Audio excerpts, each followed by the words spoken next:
Jurnal Monolog Refleksi Modul 3.1 CGP Sofia Rahan Serang Kota Ambon Angkatan Pertama tahun 2021.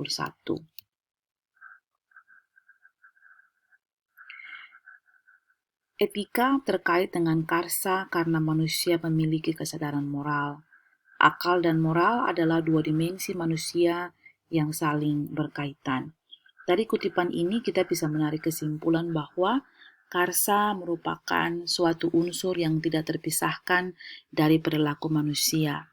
Karsa ini pun berhubungan dengan nilai-nilai atau prinsip-prinsip yang dianut oleh seseorang, disadari ataupun tidak.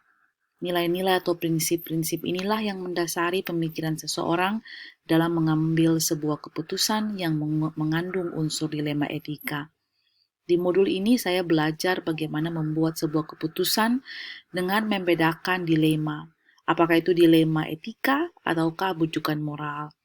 Awalnya saya tidak tahu bahwa ada dua konsep dilema seperti ini.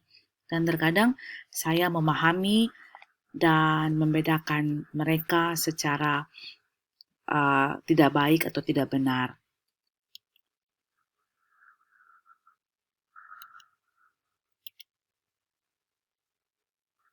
Pengambilan keputusan adalah bagian terpenting dari hidup karena hidup adalah bagian dari sebuah keputusan. Setelah saya mempelajari modul yang sangat berharga ini, dan tugas saya sebagai seorang calon guru penggerak adalah mengimplementasikan dan menggerakkan orang lain, maka rencana saya ke depan adalah saya akan mengimplementasi aturan dan cara pengambilan keputusan sesuai 3 prinsip dan 9 langkah pengambilan keputusan dalam proses pembelajaran. Saya juga telah membuat skemanya dan telah melampirkannya di planner saya, sehingga apabila saya menghadapi masalah dilema etika maupun bujukan moral, saya akan menganalisa terlebih dahulu sebelum membuat keputusan, sehingga saya bisa mengukur efektivitas pengambilan keputusan dengan berefleksi dan juga mendapatkan arahan dari kolega saya. Dan kolega-kolega yang membantu saya adalah kolega atau senior dan senior saya yang saya percayai dan teman dekat yang selalu jujur dalam memberikan pendapatnya. Penerapan pengambilan keputusan di lingkungan sekolah, di lingkungan sekitar, kepada murid-murid, dan juga waktunya adalah untuk kolega saya di sekolah akan dilakukan IHT yang kedua pada bulan Mei, dan saya akan menjabarkannya kepada kolega saya. Seperti halnya saya telah menaruh skema di dalam planner saya, maka sebagai staf kurikulum yang mempersiapkan konsep planner, saya akan juga melampirkannya di dalam seluruh planner kolega-kolega saya yang lain.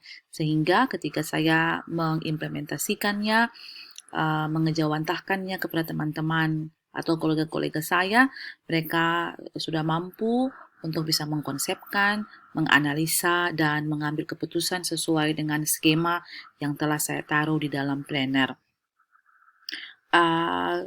Sesuai dengan skema yang telah saya buat sebagai jurnal, maka saya juga akan menggunakannya dalam proses pengambilan keputusan pembelajaran setiap hari di kelas. Maka penerapan ini saya lakukan kepada kelas saya terhadap murid-murid saya ketika saya menghadapi dilema-dilema etika di dalam kelas.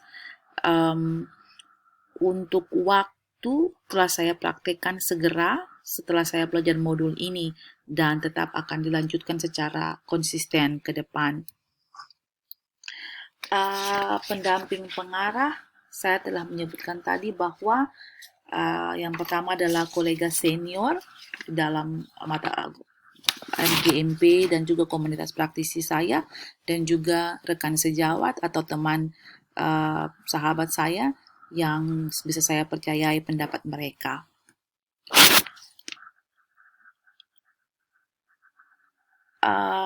Teknis pembuatan jurnal monolog ini adalah saya menggunakan screen testomatic yang telah Bapak Ibu bisa lihat di layar saya.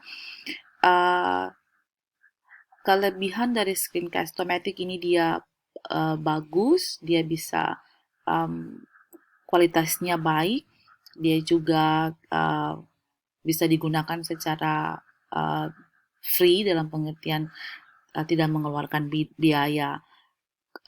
Kekurangan mungkin resolusinya, tetapi itu tidak terlalu untuk saya tidak terlalu berpengaruh, dan durasi waktu saya pikir adalah sebuah kelebihan dari Screencast-O-Matic karena dia um, bisa menawarkan waktu yang lebih banyak dalam merekam sebuah presentasi. Demikian uh, jurnal monolog saya. Terima kasih.